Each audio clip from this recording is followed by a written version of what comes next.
জ্যামিতি আমরা কেন করি বা কেন করব? অর্থাৎ পৃথিবীর যত প্রকারের মাপঝোপ আছে, মাপঝোপের ক্ষেত্রে বিশেষ করে জমি সংক্রান্ত যত মাপ আছে এটা ডিপেন্ড করে জ্যামিতির উপরে। সুতরাং জ্যামিতি ভালো করে জানাটাই হলো আমাদের একটা বড় কাজ। কারণ হবে এই জ্যামিতি, দেখো আমরা কিন্তু সাধারণত জানি যে জ্যামিতি কয় প্রকার? 3 প্রকার, তাই না? কিন্তু না, জ্যামিতি হলো টোটাল 6 প্রকার। কয় প্রকার? জ্যামিতি কয় প্রকার? 6 প্রকার।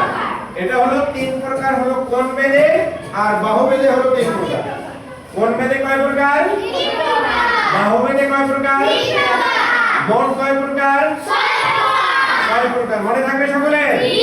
আচ্ছা, বাহু বেধে 3 প্রকার কি কি? একটা হলো এটা বাহু বেধে 3 প্রকার। বেধে না, বেধে। বাহু বেধে 3 প্রকার। 3 প্রকার। আর কোণ বেধে 3 প্রকার। কোণ বেধে 3 প্রকার। কয় প্রকার? 3 প্রকার। বাহু বেধে 3 প্রকার কি? সমবাহু ত্রিভুজ, সমদ্বিবাহু ত্রিভুজ, বিষমবাহু ত্রিভুজ। নাম্বার 1 কি বাহু? সমবাহু। সমবাহু ত্রিভুজ। ত্রিভুজ। আর 2 নাম্বার কি?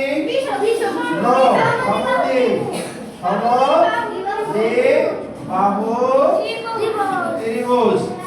আর কি?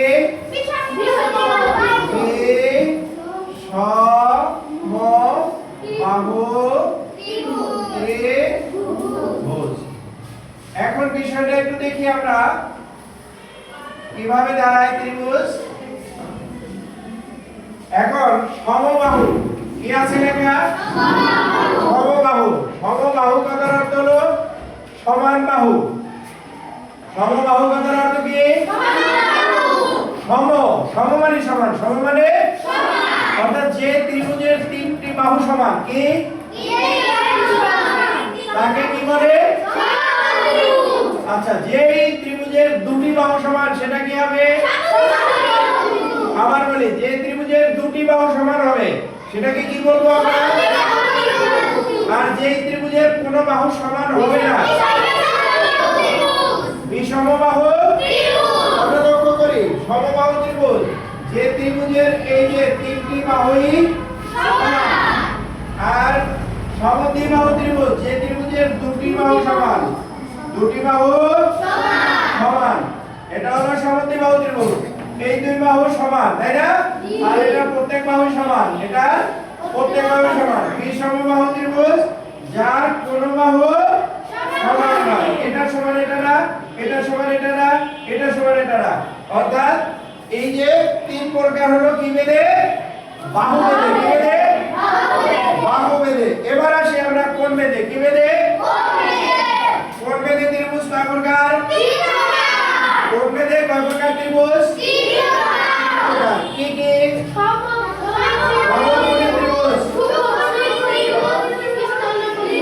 সুন্দর কথা। সমকোণী ত্রিভুজ, সমকোণী ত্রিভুজ, সমকোণী ত্রিভুজ।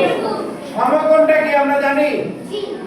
যেই ত্রিভুজের একটি কোণ 90 ডিগ্রি বা 1 সমকোণ। যেই ত্রিভুজের একটি কোণ 90 ডিগ্রি বা 1 সমকোণ তাকে কি বলে? সমকোণী ত্রিভুজ। এরপরে হলো স্থূলকোণী ত্রিভুজ। যে ত্রিভুজের একটি কোণ 90 ডিগ্রি অপেক্ষা বড় এবং অন্য দুটি কোণ সূক্ষ্মকোণ। অন্য দুটি কোণ তাকে কি বলে? স্থূলকোণী ত্রিভুজ। আর একটা হলো সূক্ষ্মকোণী ত্রিভুজ। যে ত্রিভুজের 3টা কোণ হবে 90 ডিগ্রির চেয়ে ছোট। কত হবে? 90 ডিগ্রির চেয়ে ছোট কোণ হলে সেটা হবে সূক্ষ্মকোণী ত্রিভুজ। যেমন আমরা একটু লক্ষ্য করি, এখন কোণ বেধে ত্রিভুজ 3 প্রকার, তাই না? 3 প্রকার হলো আমরা দেখি 1 কি? সমকোণী ত্রিভুজ। সমকোণী কোণী ত্রিভুজ ত্রিভুজ সমকোণী ত্রিভুজ হলো কি যে ত্রিভুজের একটি কোণ সমকোণ অর্থাৎ 90 ডিগ্রি এই কোণটা 90 ডিগ্রি এই কোণটা কয় ডিগ্রি 90 ডিগ্রি এটা হলো সমকোণী ত্রিভুজ এরপরে আসো 2 ত্রিকোণী সূক্ষ্মকোণী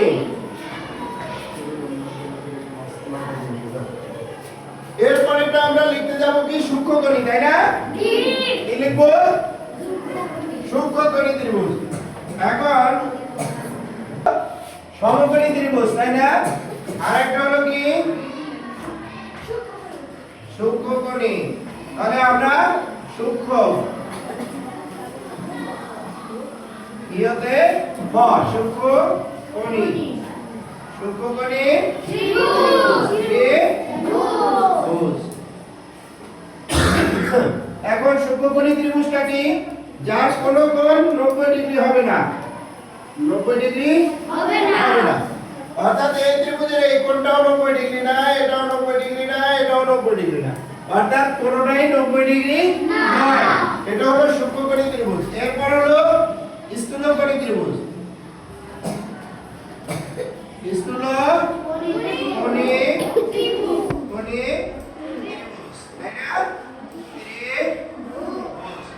এখন স্থূলকোণী ত্রিভুজটা কি যার একটা কোণ 90 ডিগ্রি চেয়ে বড় হবে তাই না তাহলে 90 ডিগ্রি চেয়ে বড় কোণটা আমরা একটু দেখি সোজা দিলে কি হবে 90 কিন্তু আমরা সোজা দেব না তার থেকে বড় দেব ঠিক আছে এটা স্থূল হয়ে গেল কি হলো স্থূল বাকি দুটো থাকবে হলো সূক্ষ্মকোণ বাকি দুটো কি থাকবে সূক্ষ্মকোণ এটাও সূক্ষ্মকোণ কেন এক সমকোণ অপেক্ষা ছোট সেটাই সূক্ষ্মকোণ এটাও এক সমকোণ অপেক্ষা ছোট অর্থাৎ এই কোণটার চেয়ে ছোট এই কোণটার চেয়ে ছোট হলেই সেটা সূক্ষ্ম বড় হলে সেটা স্থূলকোণ বোঝা গেছে জি কার কোনো প্রশ্ন আছে না পারবো আমরা সবাই জি আচ্ছা তাহলে এই ত্রিভুজগুলো তোমাদের পড়া থাকবে ঠিক আছে